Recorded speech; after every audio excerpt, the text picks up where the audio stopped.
I lost a long-term friendship because I couldn't afford her lifestyle. I used to think friendship meant you could show up messy and still be welcomed.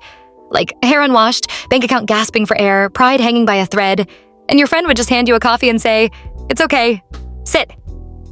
That was before Maya. We met freshman year, bonded over bad dining hall food and late-night Target runs we couldn't afford. Back then, we were equals, or at least it felt that way. Same dreams, same debt, same "one day we'll laugh about this" energy.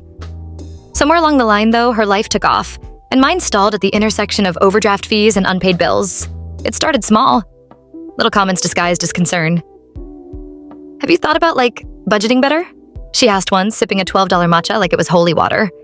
I laughed it off. I have a budget, it just, hates me. She didn't laugh. When I told her I'd moved into a smaller apartment across town, she wrinkled her nose. "Isn't that area kind of sketchy?" "No," I wanted to say. "It's just poor." I stopped inviting her over after she glanced around my place like she was touring a cautionary tale. The thrifted couch, the cracked window, the silence where a TV used to be before it broke and I couldn't justify replacing it. Every hangout turned into an audit. Why didn't I just get a better job? Why was I still driving that car? Why didn't I save more? As if I hadn't tried. As if I enjoyed choosing between groceries and gas. As if financial struggle was a personality flaw, not a circumstance.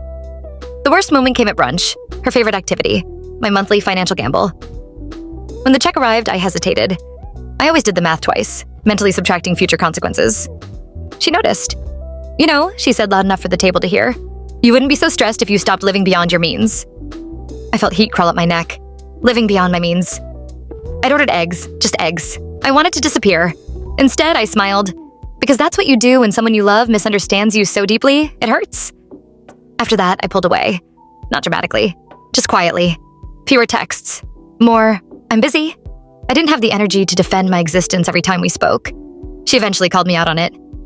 "You've changed," she said. I almost laughed. "No," I told her. "I'm just tired of feeling like a lesson instead of a friend." There was a pause. The kind that tells you someone is hearing you, but not listening. We don't talk much anymore. I still struggle.